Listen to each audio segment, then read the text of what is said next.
Hello mga ka-UVJ, ako ulit. Tingnan natin kung anong ganap sa'yo. Tingnan natin. Salamat po pala sa mga new subscriber, sa mga nag-like at saka nag-share, saka nag-comment. Thank you so much po. So, tingnan natin kung anong ganap sa'yo, Virgo. Sa mga hindi pa makaka-resonate, better luck next time po. Okay. Maaring energy nyo na masagap po. So, yes. Tingnan natin anong ganap. Anong ganap? Anong ganap? Anong ganap kay Virgings?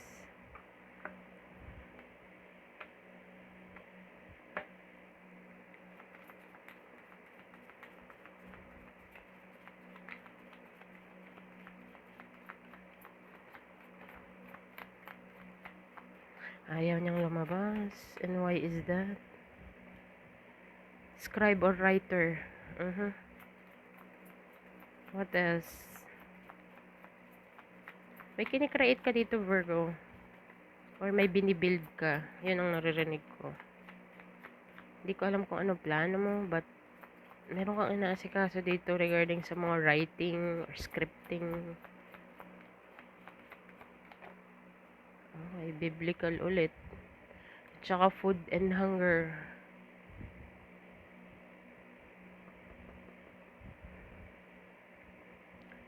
Gutom ka ba, Virgings?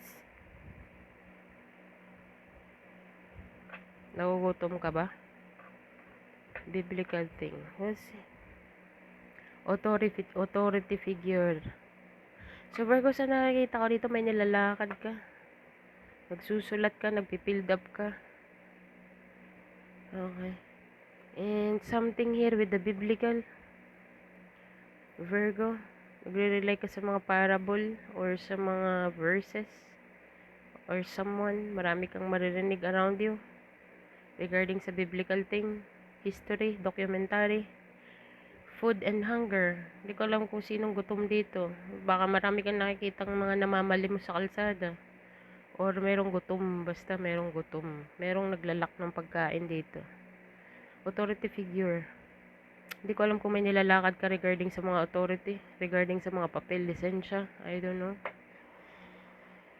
So, tingnan natin. Clarify the scribe or writer.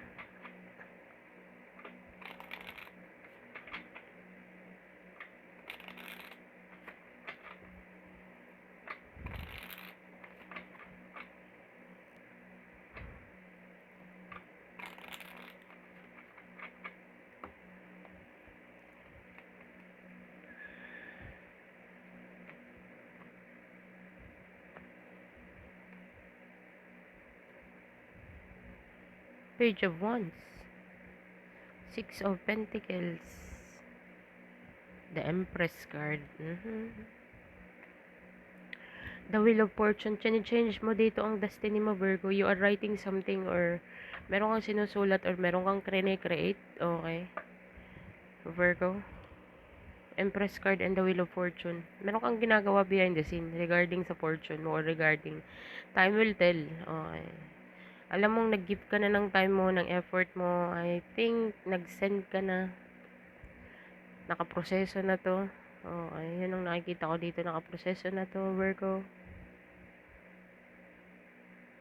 Sa nakikita ko dito, you are the best. Marami kang maririnig marami kang maririnig na nagpupuri sa'yo regarding sa kung ano man ang ginagawa mo dito with the scribe, or a writer.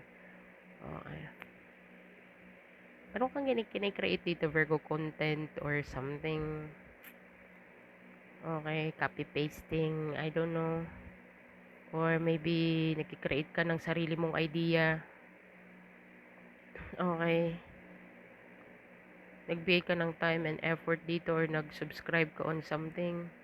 So, makabuild ka ng something, AI, I don't know, generating, basta meron kang create dito, may kinikreate ka regarding sa wealth mo, regarding sa abundance mo. Time will tell, it will be on your favor, Virgo.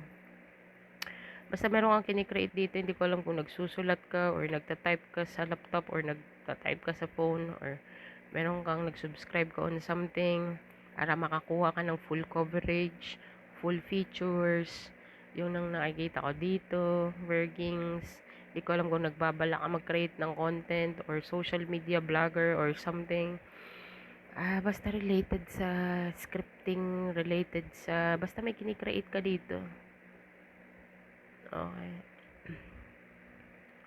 Or be authority figure on the bottom of the deck, overall energy. Baka meron kang mga nilalakad dito, Virgo.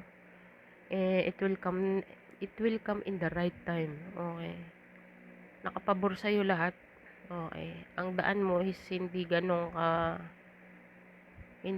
ka hirap. What I mean is madali mo tong meron kang good news, oh. At saka ang daan is binigay sa'yo.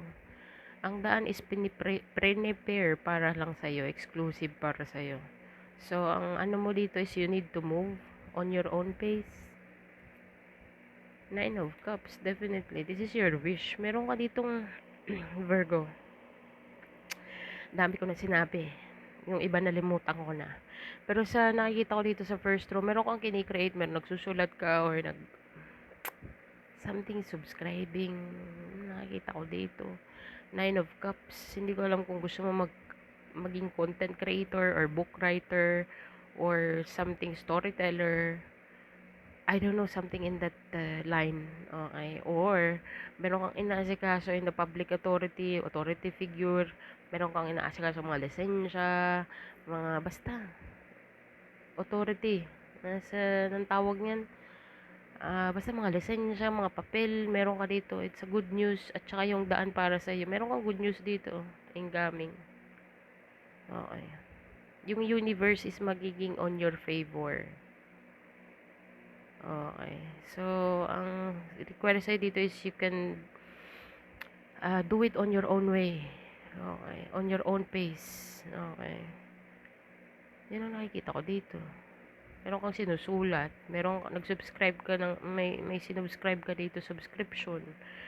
Para makakuha ka ng full access. Okay.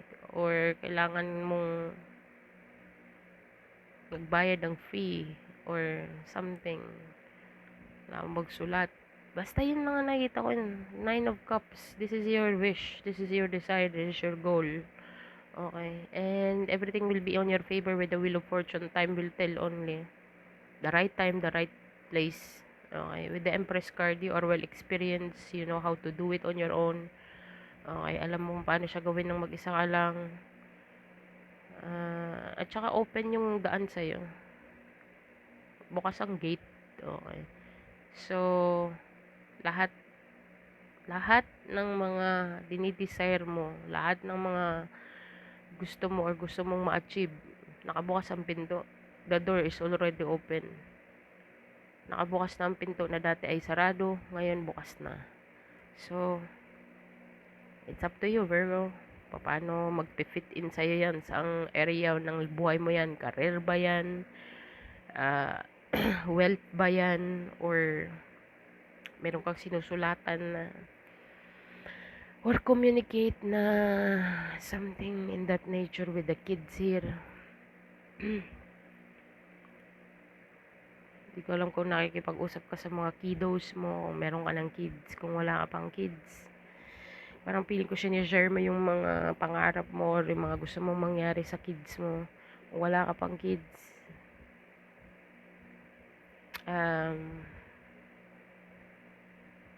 Basta do it on your own way. Kasi ganun ang mga bata eh.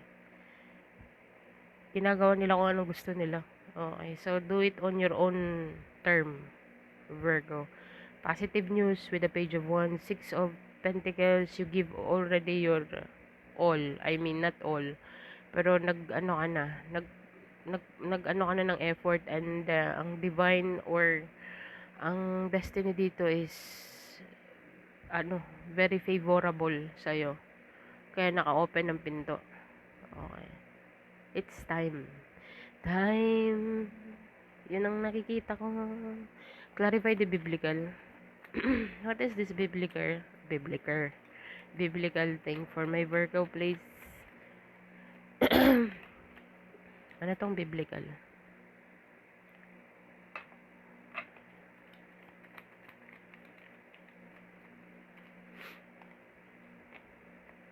Seven of Cups. Nagka-question ka dito. Queen of Cups. With the Hierophant. And the Sun Guard. Meron kang kini-question dito, Virgo. Regarding sa beliefs ata Nemo. Regarding sa belief system mo. Okay. Kung confused ka man, may mga sigurong, pero masaya ka. Proud ka to be born. Proud ka to be born as kung ano man ang religion meron ka. Okay.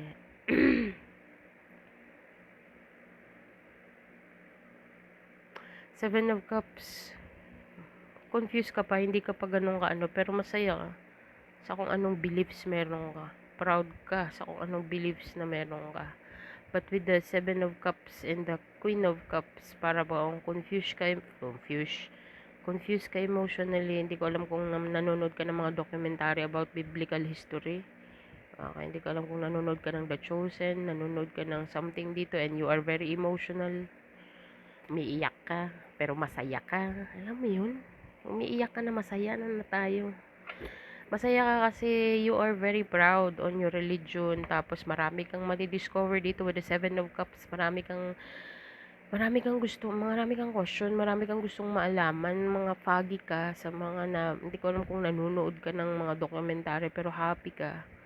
Happy ka na malaman, oh, ay very emotional ka dito. Habang nanonood ka, I think, I don't know, parang napapaiyak ka na, oh my God, pero tears of joy. Okay, na malaman mo mga biblical history dito, biblical documentary or thing in this part. Napapaiyak ka minsan, nagiging emotional ka, pero the more na nag-explore ka ng mga gusto mong malaman, Virgo, nagkakaroon ka ng compassion, mas lalong nagha-heighten, mas lalong na yung empathy mo at saka yung compassion mo is mas lalong nag-i-expand, mas lalong nagiging stronger. Yung understanding mo is mas lalong mas lalong lumilinaw or mas lalo kang connected. Okay. Nararamdaman mo yung feeling ng ibang tao. Gets mo? With the hunger here. Food and hunger. Okay. So, masaya ka dito na malaman mo na giving is like, or being generous is like, you know what I mean, Six of Cups. Kasi meron kang generosity card dito.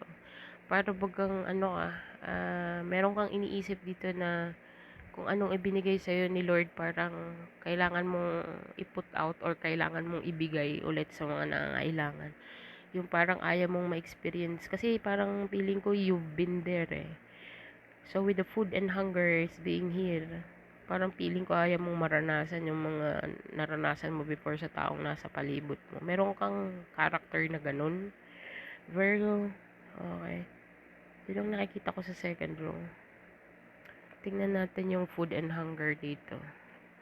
Masaya ka na, umiiyak ka. Basta tears of joy. Tapos the more na nadidiscover mo yung religion mo or the more na nanonood ka ng documentary about biblical or mga verses or mga kung ano pa man dyan, the more na nagiging compassionate ka, the more na nagiging giver ka. You know what I mean?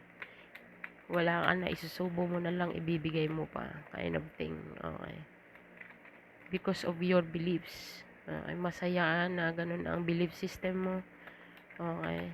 But at the same time, very emotional ka sa mga meron nag-flip. Drama. Oh my God.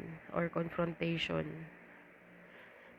Virgo, kung sino man tong food and hunger, merong drama dito, merong confrontation, definitely may gutom dito. I'm sorry to say that. Maybe around you, person that you are connecting with, person that you are dealing with.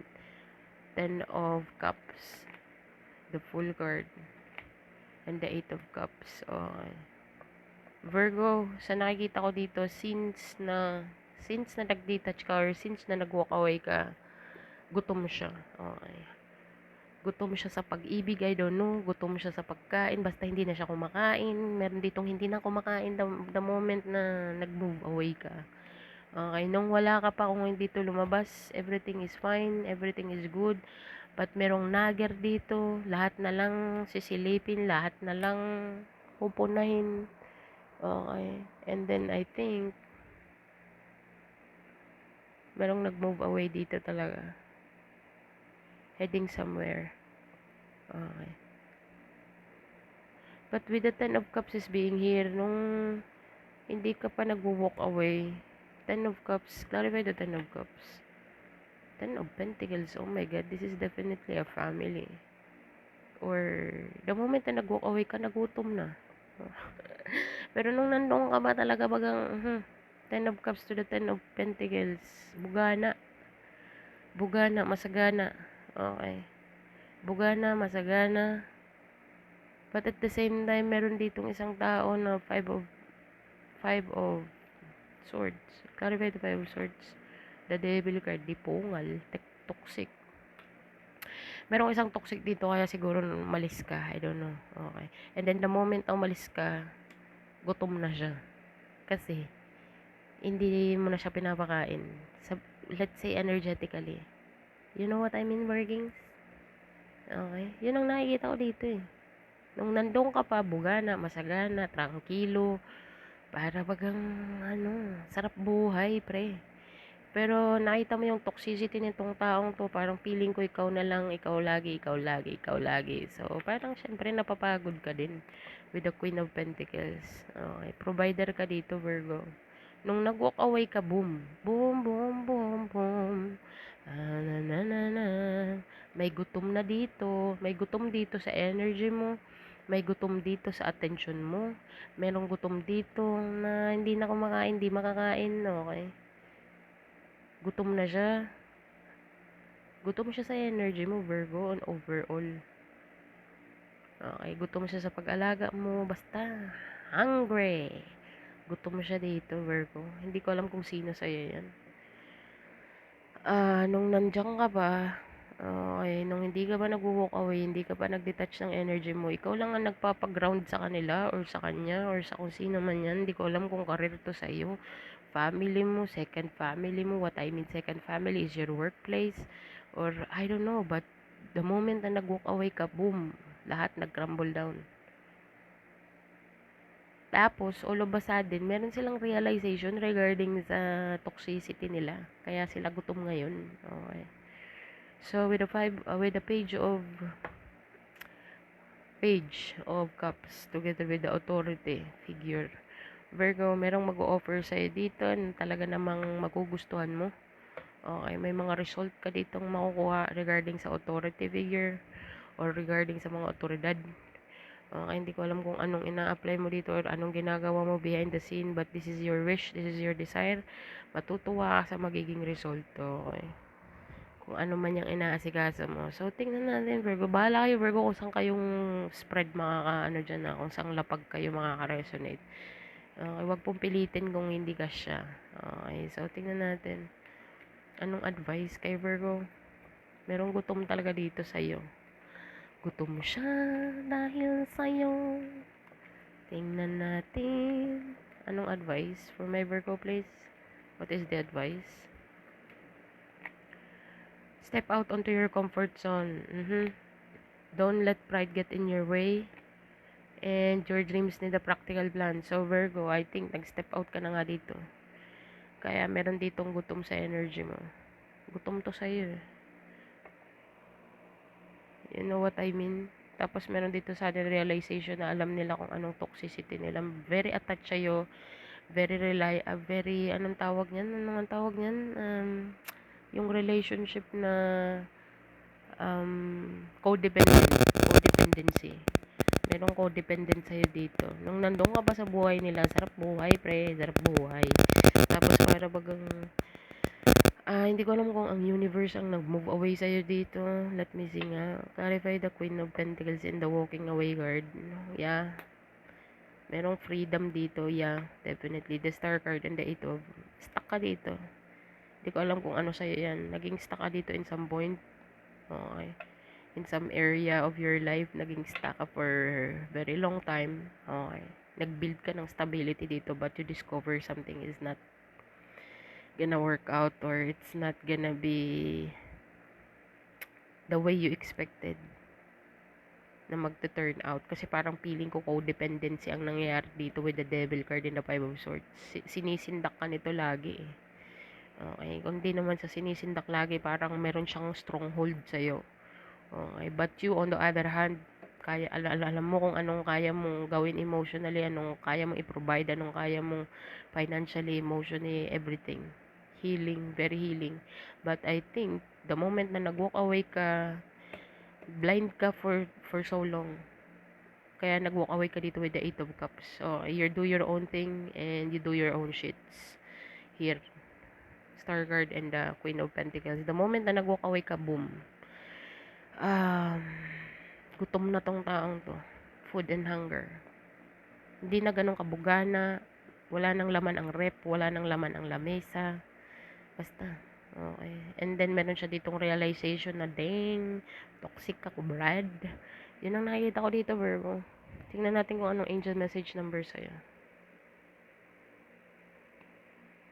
Angel message for my Virgo, please.